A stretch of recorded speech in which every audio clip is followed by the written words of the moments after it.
Good morning વિદ્યાર્થી મિત્રો, કન્યા પ્રાથમિક વિદ્યાલયમાં આપ સૌનું હાર્દિક સ્વાગત છે. ધોરણ 5 વિષય પર્યાવરણ, એમાંનું ચેપ્ટર નંબર 12 અને એમાંનો લેક્ચર નંબર 2. તો વિદ્યાર્થી મિત્રો, આપણે પહેલા લેક્ચરની અંદર ભણી ગયા હતા કે કોઈ પણ કાર્ય કરવાની ક્ષમતા એટલે ઉર્જા, જેમાંથી ઉર્જા મળી રહે તેને આપણે ઉર્જાના સ્ત્રોત તરીકે આપણે ઓળખીએ છીએ. ઉર્જાનો મુખ્ય સ્ત્રોત તો કે સૂર્ય છે. સૂર્ય ઉપરાંત લાકડું, કોલસો, ખનિજ તેલ, કુદરતી વાયુ, પવન, વહેતું પાણી, સમુદ્રના મોજા વગેરે જે બધા આપણે શું કહી શકીએ છીએ તો કે ઉર્જાના સ્ત્રોત છે. તો એના વિશે આપણે અભ્યાસ કર્યો હતો. ત્યારબાદ તમે કયા કયા વાહનો જોઈ શકો છો, વાહનોમાં પેટ્રોલ કે ડીઝલ બળતણ તરીકે જોઈશે એ શું વિચારો છો, એના વિશે આપણે અભ્યાસ કર્યો હતો. ત્યારબાદ કયા વાહનો પેટ્રોલ અને ડીઝલ વગર ચાલે છે એના વિશે આપણે અભ્યાસ કરી ગયા હતા. ત્યારબાદ વાહનોમાંથી આવતા ધુમાડાથી આપણને કેવી મુશ્કેલીઓ થાય છે એના વિશે આપણે સમજી ગયા હતા. ત્યારબાદ ભારતમાં કયા રાજ્યોમાં તેલ ક્ષેત્રો છે, ખનિજ તેલ સિવાય જમીનમાં ઊંડે બીજું શું મળી આવે છે એના વિશે આપણે અભ્યાસ કર્યો હતો. ટ્રાફિકના નિયમ વિશે આપણે સમજી ગયા. પેટ્રોલ અને ડીઝલનો વિવેકપૂર્વક આપણે ઉપયોગ કરવો જોઈએ એના વિશે આપણે અભ્યાસ કર્યો હતો. ત્યારબાદ બધા જ વાહનો શેનાથી ચાલે છે, જો વાહનોની સંખ્યા વધતી જશે તો કેવા પ્રકારની મુશ્કેલીનો સામનો કરવો પડશે એના વિશે આપણે અભ્યાસ કર્યો હતો. તો વિદ્યાર્થી મિત્રો, હવે આપણે આગળ જોઈએ તો તમને અહીંયા એક પોસ્ટર આપ્યું છે. હવે જે પોસ્ટર છે એ પોસ્ટરની અંદર તમને કહ્યું છે કે હું ક્યાં ઉપયોગી છું. હવે આપણે જોઈએ.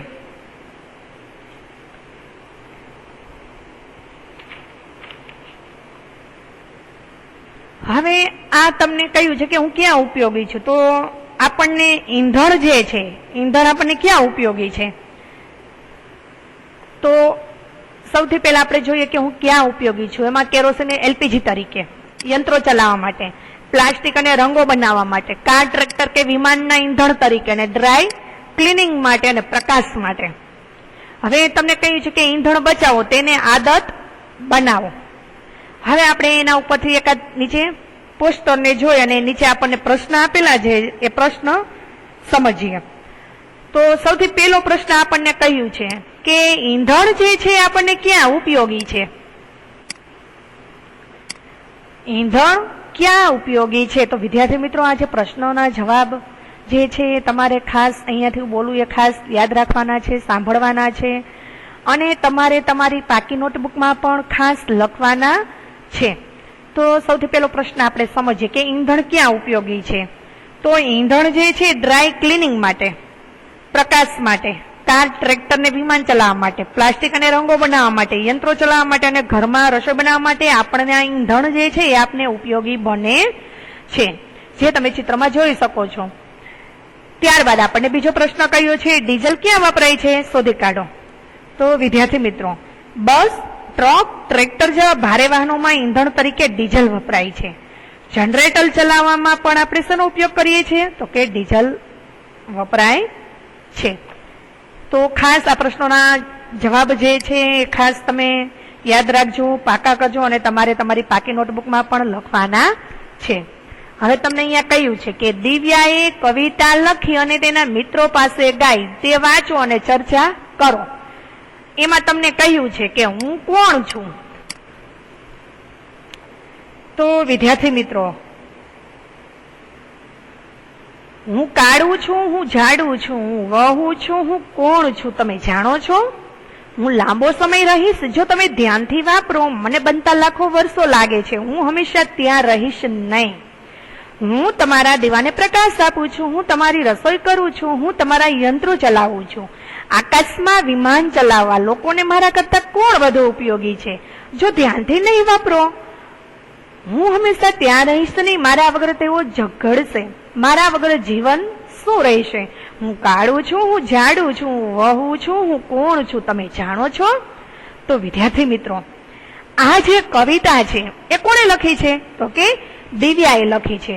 અને દિવ્યાએ જે કવિતા લખી છે કોની પાસે પોતે ગાય છે તો કે તેના મિત્રો પાસે ગાય છે અને કહે છે કે હું કોણ છું. તો વિદ્યાર્થી મિત્રો, આ કવિતામાં આપણને શેની વાત કરવામાં આવી છે ખબર છે તમને વિદ્યાર્થી મિત્રો? તો કે આ કવિતાની અંદર ખનિજ તેલ વિશેની વાત કરવામાં આવી છે. આ કવિતામાં કહેવામાં આવ્યું છે કે ખનિજ તેલનો જે જથ્થો છે ઘણો જ ઓછો છે. તેને બનતા લાખો વર્ષો લાગે છે. તેથી તેનો વપરાશ કરકસરથી કરવો જોઈએ. જો માનવી યોગ્ય રીતે ખનિજ તેલનો ઉપયોગ કરશે તો તે લાંબા સમય સુધી એને વાપરી શકશે અને લાંબા સમય સુધી તે રહેશે. ખનિજ તેલ અને અન્ય ઈંધણ આપણને દીવાના પ્રકાશ માટે, રસોઈ બનાવવા માટે, યંત્રો ચલાવવા માટે, આકાશમાં વિમાન ચલાવવા માટે વગેરે માટે ઉપયોગી છે. જો તમે અમને વિવેકપૂર્વક નહીં વાપરો તો અમે બધા ચાલી નહીં શકો. તમે બધા ચાલી નહીં શકો. ભવિષ્યમાં તેના માટે તમારે શું કરવું પડતું હોય છે તો કે ભવિષ્યમાં તેના માટે યુદ્ધો પણ થાય. ત્યારે વાહનોનું એન્જિન જે છે. તો વિદ્યાર્થી મિત્રો, દિવ્યાએ સરસ મજાની કવિતા લખી છે. તેના મિત્રો સાથે તેને ગાય પણ છે. અને આ કવિતા કોને લગતી ગાવામાં આવી છે તો કે કવિતામાં શેના વિશે વાત કરવામાં આવી છે તો કે ખનિજ તેલ વિશે વાત કરવામાં આવી છે. હવે તમને કહ્યું છે આગળ આપણે સમજીએ કે વિચારો અને ચર્ચા કરો. એમાં આપણે પહેલો પણ સમજીએ કે જો તમારા ગામ અથવા નગરમાં એક અઠવાડિયા સુધી પેટ્રોલ કે ડીઝલ ના મળે તો શું થાય? વિદ્યાર્થી મિત્રો, અમારા ગામ અથવા નગરમાં એક અઠવાડિયા સુધી પેટ્રોલ કે ડીઝલ ના મળે તો ઘણી જ મુશ્કેલીઓ ઊભી થાય છે. સ્કૂટર, મોટરસાયકલ, કાર વગેરે વાહનો ચલાવવાનું શું થઈ જતું હોય છે? બંધ થઈ જાય. મિલ ને ફેક્ટરીઓ બંધ થઈ જાય. જનરેટર ચાલી ન શકે. વેપાર ધંધા છે એ વેપાર ધંધા પણ બંધ થઈ જાય. લોકોને દરેક જગ્યાએ ચાલીને કે સાયકલ લઈને જવું પડે. લાંબે ગાળે દેશને આર્થિક નુકસાન થાય છે. ત્યારબાદ આપણે આગળનો પણ સમજીએ કે ઈંધણ બચાવવાના થોડા ઉપાયો સૂચવો. હવે ઈંધણ બચાવવા માટે આપણે જોઈએ એના ઉપાયો. સરકારી બસનો વધુમાં વધુ ઉપયોગ થવો જોઈએ. વ્યક્તિગત વાહનોનો ઓછામાં ઓછો ઉપયોગ કરવો જોઈએ. 4 રસ્તા પર લાલ લાઇટ હોય ત્યારે અને રેલવે ફાટક બંધ હોય ત્યારે વાહનોનું એન્જિન જે છે એ બંધ રાખવું જોઈએ. સૌર ઉર્જાનો વધુમાં વધુ ઉપયોગ કરવો જોઈએ. અમુક રસોઈ માટે આપણે શેનો ઉપયોગ કરવો જોઈએ વિદ્યાર્થી મિત્રો તો કે સૂર્ય કુકરનો ઉપયોગ કરવો જોઈએ. હવે આપણે આગળ જોઈએ કે પહેલાની વાત. એમાં આપણે જોઈએ ચૂલા માટે લાકડા. તો વિદ્યાર્થી મિત્રો, તમે બધાએ ચૂલો તો જોયો જ હશે. ચૂલા ઉપરની રસોઈ આપણે જે બનાવીએ ને એ ખૂબ જ સરસ, મીઠી ને સ્વાદિષ્ટ આપણને લાગે છે. અને અત્યારે મોસ્ટ ઓફ આપણે જોઈએ તો કે બધાની ઘરે ગેસ પર જ બને ત્યાં સુધી રસોઈ બનાવતા હોય છે. અમુક જગ્યાએ જ ચૂલો વાપરતા હોય છે. તો ચૂલાની જે રસોઈ છે એ ગેસ અને ચૂલામાં બંનેની રસોઈમાં ઘણો બધો ફેર પડી જતો હોય છે. ચૂલાની રસોઈ એકદમ આપણને મીઠી લાગે છે. હવે જોઈએ કે ચૂલા માટે લાકડા. દુર્ગા હરિયાણાના એક ગામમાં રહેતી હતી. દરરોજ તે ઘણા કલાકો ચૂલા માટે લાકડા વીણવામાં વિતાવતી હતી. તેની દીકરી પણ તેને મદદ કરતી. છેલ્લા 3 મહિનાથી તેને ખાંસી થઈ ગઈ હતી. લીલા ભેજવાળા લાકડા સળગતા ત્યારે ખૂબ જ ધુમાડો થતો. પરંતુ દુર્ગા પાસે બીજો કોઈ વિકલ્પ જ ન હતો. જ્યાં ખોરાક ખરીદવા પૂરતા પૈસા ન હતા ત્યાં લાકડું ખરીદવા પૈસા ક્યાંથી હોય? તો વિદ્યાર્થી મિત્રો, એને ખોરાક ખરીદવા માટે એની પાસે પૂરતા પૈસા ન હતા તો એની પાસે લાકડું ખરીદવા માટે ક્યાંથી પૈસા હોય? તો હવે એના ઉપરથી આપણને ચર્ચા કરવાની કહી છે. એમાં આપણે પહેલો પોઈન્ટ સમજીએ કે તમે ક્યારેય સૂકા લાકડા વીણ્યા છે કે ગાયના છાણના છાણા બનાવ્યા છે? તે કેવી રીતે બનાવવામાં આવે છે? તો વિદ્યાર્થી મિત્રો, આપણે જોઈએ. હા, મેં શિયાળાની ઋતુમાં તાપણું કરવા માટે સૂકા લાકડા વીણ્યા હતા. મેં ગાયના છાણા બનાવ્યા નથી. ગાયના છાણના છાણા બનાવવા માટે છાણમાં ભૂસું ભેળવીને તેને ગોળ અથવા તો લંબગોળ આકાર આપીને ભીત ઉપર અથવા તો જમીન ઉપર તડકામાં થોડા દિવસ સુધી શું કરવામાં આવે છે? સુકવવામાં આવે છે. સુકાઈ ગયા પછી તેનો રસો બનાવવા માટે ઈંધણ તરીકે આપણે એનો શું કરવામાં આવે છે તો કે ઉપયોગ કરવામાં આવે છે. ત્યારબાદ આપણે આગળનો પ્રશ્ન સમજીએ. તમે કોઈને જાણો છો જે સૂકા લાકડા અથવા સૂકા પાંદડા ચૂલો સળગાવવા માટે વીણતા હોય છે? હા વિદ્યાર્થી મિત્રો, અમારા ગામના તળાવની પાળે ઝૂંપડી બાંધીને રહેતા પરિવારો જે છે એના છોકરા છોકરીઓ આજુબાજુના વનવગડામાંથી સૂકા લાકડા અને સૂકા પાંદડા ચૂલો સળગાવવા માટે વીણતા મેં એને જોયા છે. ત્યારબાદ આપણે આગળ સમજીએ. હવે તમને આગળ કહ્યું છે તમારા ઘરમાં રસોઈ કેવી રીતે બને છે? તમારા વિસ્તારમાં બીજા કુટુંબોમાં રસોઈ કેવી રીતે બને છે? તો વિદ્યાર્થી મિત્રો, મારા ઘરમાં રસોઈ એલપીજી ગેસનો ઈંધણ તરીકે ઉપયોગ કરી બનાવવામાં આવે છે. મારા વિસ્તારમાં બીજા કુટુંબમાં પણ રસોઈ મોટે ભાગે એલપીજી ગેસનો ઉપયોગ કરીને બને છે. ત્યારબાદ આપણે આગળ સમજીએ. જો તેઓ રસોઈ બનાવવા લાકડા અથવા છાણાનો ઉપયોગ કરે છે તો ધુમાડાના કારણે તેમને કેવી રીતે મુશ્કેલીઓ પડતી હોય છે? તો વિદ્યાર્થી મિત્રો, લાકડા અને છાણાનો ઉપયોગ કરવા માટે આપણે તો કે લાકડાને છાણાનો ઉપયોગ કરી રસોઈ બનાવવા માટે ખૂબ જ ધુમાડો નીકળે છે. આ ધુમાડો શ્વાસમાં અને આંખોમાં જાય છે, તેનાથી તેમને માથાનો દુખાવો, ખાંસી, આંખની બીમારી ને ફેફસા સંબંધી આપણને રોગ થાય છે. ત્યારબાદ આપણે આગળ જોઈએ, શું દુર્ગા લાકડા સિવાય બીજું કઈ વાપરી શકે? કેમ નહીં?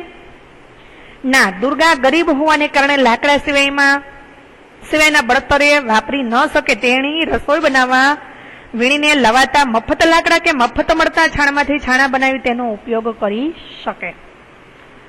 તો વિદ્યાર્થી મિત્રો, હવે આપણે આગળ જોઈએ કે પહેલા આપણા દેશમાં આશરે 2/3 લોકો છાણા, લાકડા અને સૂકા દાળખા વગેરેનો ઉપયોગ કરતા હતા. આ બધું ફક્ત રસોઈ બનાવવાના જ નહીં, પરંતુ ગરમી મેળવવા માટે, પાણી ગરમ કરવા અને પ્રકાશ મેળવવા માટે વપરાતું હતું. ઘરના બીજા કામો માટે અન્ય વસ્તુઓ જેવી કે કેરોસીન, એલપીજી, કોલસો, વીજળી વગેરે માટે વપરાય છે. તો મૈત્રીય પુસ્તકમાં સ્તંભ આલેખ બતાવ્યો છે. ચાર્ટમાં 100 ઘરોમાં એક પ્રકારનું બળતણ દર્શાવતી માહિતી છે. છેલ્લા 20 વર્ષમાં કયા બળતણનો વપરાશ વધ્યો છે અને કયા બળતણનો વપરાશ ઓછો થયો છે તે પણ આપણને આ ચાર્ટની અંદર બતાવવામાં આવ્યું છે. હવે વિદ્યાર્થી મિત્રો, તમે અહીં ચાર્ટ જોઈ શકો છો. એમાં તમને કહ્યું છે કે 100 માંથી ઉપયોગમાં લેતા ઘર અને 100 માંથી ઉપયોગમાં લેતા ઘર બે આલેખ આપેલા છે. એમાં વર્ષ 1976 અને વર્ષ 1996. હવે આપણે જોઈએ કે વર્ષ 1996માં 100 માંથી કેટલા ઘરમાં છાણા અને લાકડાનો ઉપયોગ કરવામાં આવતો હતો? તો વિદ્યાર્થી મિત્રો, વર્ષ 1996માં 100 માંથી 75 ઘરોમાં છાણા અને લાકડાનો ઉપયોગ કરવામાં આવતો હતો. ત્યારબાદ બીજો પ્રશ્ન તમને કહ્યો છે કે 1976માં કયા બળતણનો સૌથી ઓછો ઉપયોગ થયો હતો? વર્ષ 1976માં વિદ્યુત સ્વરૂપે બળતણનો સૌથી ઓછો ઉપયોગ થયો હતો. શેનો? તો કે વિદ્યુતનો. ત્યારબાદ આગળ સમજીએ, વર્ષ 1976માં એલપીજી અને કેરોસીન ખાલી જગ્યા ઘરોમાં ઉપયોગમાં લેવાયા હતા અને વર્ષ 1996માં તે વધીને ખાલી જગ્યા થયા હતા. તેનો મતલબ કે 20 વર્ષમાં તેનો ઉપયોગ ખાલી જગ્યા ટકા વધ્યો હતો. તો વિદ્યાર્થી મિત્રો, વર્ષ 1976માં એલપીજી અને ગેસ 10 ઘરોમાં લેવાયા હતા. કેટલા ઘરોમાં? 10 ઘરોમાં લેવાયા હતા અને વર્ષ 1996માં તે વધીને કેટલા થયા હતા? 18 થયા હતા. ત્યારબાદ તેનો મતલબ કે 20 વર્ષમાં તેનો ઉપયોગ કેટલા ટકા વધ્યો હતો? તો કે 80% વધ્યો હતો. હવે આપણે આગળ સમજીએ. તમને કહ્યું છે કે વર્ષ 1996માં 100 માંથી કેટલા ઘરોમાં વિદ્યુતનો ઉપયોગ થયો હતો? તો વર્ષ 1996માં 100 માંથી 5 ઘરોમાં વિદ્યુતનો ઉપયોગ થયો હતો. ત્યારબાદ આપણે આગળનો સમજીએ પોઈન્ટ. વર્ષ 1996માં કયું બળતણ ઓછું વપરાયું હતું? વર્ષ 1996માં તે કેટલા ટકા ઘરોમાં ઉપયોગમાં લેવાયું હતું? વર્ષ 1996માં કોલસાનું બળતણ તરીકે, એટલે કે સૌથી ઓછું વપરાયું હતું. કોલસાનું બળતણ, વર્ષ 1996માં કોલસાનું બળતણ સૌથી ઓછું વપરાયું હતું. વર્ષ 1996માં તે 2% ઘરોમાં ઉપયોગમાં લેવાયું હતું. હવે આપણે આગળ સમજીએ વિદ્યાર્થી મિત્રો કે વડીલો પાસેથી જાણકારી મેળવો. તો વિદ્યાર્થી મિત્રો, આ પ્રશ્નના જવાબમાં તમારે તમારા વડીલો પાસેથી જાણકારી મેળવવાની છે. એમાં સૌથી પહેલો પોઈન્ટ તમને કહ્યું છે કે જ્યારે તેઓ નાના હતા તે સમયે રસોઈ બનાવવા માટે ઘરમાં શું ઉપયોગમાં લેવાતું હતું? તો જ્યારે તે નાના હતા ત્યારે તે રસોઈ બનાવવા માટે ઘરમાં લાકડા, છાણા, કોલસા અને કેરોસીનનો ઉપયોગ કરતા હતા. ત્યારબાદ તમારા વિસ્તારમાં છેલ્લા 10 વર્ષમાં રસોઈ માટે કયા કયા બળતણનો ઉપયોગ વધ્યો, કયા કયા બળતણનો ઉપયોગ ઘટ્યો? તો અમારા વિસ્તારમાં છેલ્લા 10 વર્ષમાં રસોઈ બનાવવા માટે એલપીજીનો ઉપયોગ વધ્યો, જ્યારે કોલસા, છાણા, લાકડા અને કેરોસીનનો જે ઉપયોગ હતો એ ઉપયોગ ઘટ્યો. ત્યારબાદ હવે પછીના 10 વર્ષમાં કયા બળતણનો ઉપયોગ વધશે અને કયા બળતણનો ઉપયોગ ઘટશે? તો એમાં જોઈએ કે હવે પછીના 10 વર્ષમાં એલપીજી ગેસ, વીજળી અને સૂર્ય ઉર્જાનો બળતણ તરીકે ઉપયોગ વધશે અને છાણા, લાકડા, કોલસા અને કેરોસીનનો ઉપયોગ ઘટશે. હવે આપણે આગળ જોઈએ કે આપણે શું શીખ્યા. એમાં પહેલો પોઈન્ટ, કલ્પના કરો કે કોઈ કંપનીએ તમને એક નવું વાહન જેમ કે નાની બસ બનાવવાની તક આપી છે. તમે કેવા પ્રકારનું વાહન બનાવશો તેના વિશે લખો અને તેનું ચિત્ર દોરો અને રંગ પૂરો. તો વિદ્યાર્થી મિત્રો, આ પણ તમારે તમારી પાકી નોટબુકમાં પાકી નોટબુકમાં નહીં, પરંતુ તમે તમારી ઘરકામની નોટબુકમાં આ પ્રશ્નના જવાબ લખજો અને એને લગતું જે ચિત્ર તમને દોરવાનું કહ્યું છે એ ચિત્ર દોરજો અને રંગ પૂરજો. હવે હું એક એવી બસ બનાવીશ જે સૌર ઉર્જાથી ચાલશે અને પર્યાવરણ માટે સાનુકૂળ હશે. તેમાં અશક્ત, વૃદ્ધો અને બાળકો માટે ખાસ સુવિધાઓ હશે. તો તમે બસનું ચિત્ર બનાવશો એટલે તમને તરત જ ખ્યાલ આવી જશે. ત્યારબાદ બીજો પ્રશ્ન સમજીએ કે તેની રચના કરતી વખતે તમે કોના માટે કઈ કઈ કાળજી લેશો? તો હવે તમે ઘરડા લોકો માટે બનાવો. બરાબર વિદ્યાર્થી મિત્રો? તો બસના દરવાજાના પગથિયા નીચે સુધી આવી શકે ને તેવા બનાવીશું, જેથી ઘરડા લોકો છે એ સારી રીતે બસની અંદર પોતે ચડી શકે.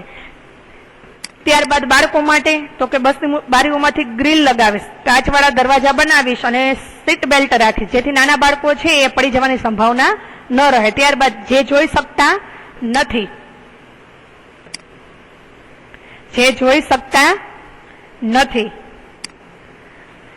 તો તેના માટે શું કરીશું? તો કે તેવા માટે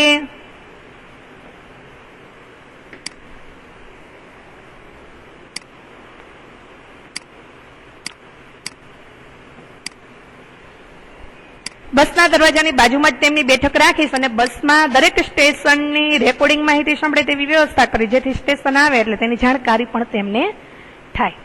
ત્યારબાદ આપણે આગળનો પોઈન્ટ સમજીએ. ઈંધણ વિશેના સમાચાર અહેવાલો જુઓ, તેને કાપો ને કોલસા બનાવો, ચાર્ટ તમારા વર્ગમાં મૂકો. જે તમે સમય રીતે સમાચાર અહેવાલ માટે તમારા પોતાના અભિપ્રાયો પણ લખો, એ તમારે જાતે લખવાનો છે બાળકો. ત્યારબાદ ઈંધણ બચાવવાનો સંદેશ આપતા પોસ્ટર બનાવો, સૂત્ર પણ લખો અને પોસ્ટર તમે ક્યાં મૂકવા ઈચ્છો છો એ તમારે એને લગતું પોસ્ટર પણ તમારે બનાવવાનું છે. હવે વિદ્યાર્થી મિત્રો, આ પાઠ જે છે એ પાઠની અંદર આપણે પેટ્રોલ ડીઝલ વિશે સમજ્યા. પૃથ્વીના પેટાળમાં પેટ્રોલિયમનું નિર્માણ કેવી રીતે થયું? તો કે સમુદ્રમાં રહેલા સજીવો દ્વારા પેટ્રોલિયમનું નિર્માણ થયું છે. સમુદ્રના સજીવો છે મૃત્યુ પામતા તેમના મૃતદેહો સમુદ્રના તળિયે એકઠા થતા ગયા. તેઓ રેતી અને કાપના સ્તરોથી ઢંકાતા ગયા, તેમના સ્તર પર સ્તર થતા ગયા. આ પ્રક્રિયા લાખો વર્ષો સુધી ચાલતી રહી. પેટાળમાં ઊંચા તાપમાને પ્રચંડ દબાણને કારણે દટાયેલા જીવોના અવશેષોનું જૈવ રાસાયણિક પ્રક્રિયાને લીધે પેટ્રોલિયમનું જે રૂપાંતર તે થયું. તો વિદ્યાર્થી મિત્રો, આ પાઠની અંદર તમને જ્યાં પ્રશ્નો લખવાના કયા છે પાકી નોટમાં, એ ખાસ તમારે તમારી પાકી નોટમાં પ્રશ્નોના જવાબ લખવાના છે, પાકા કરવાના છે. અને આ પાઠ આપણો અહીં પૂર્ણ થાય છે. ફરી મળીશું આપણે આવતા લેક્ચરમાં. Thank you.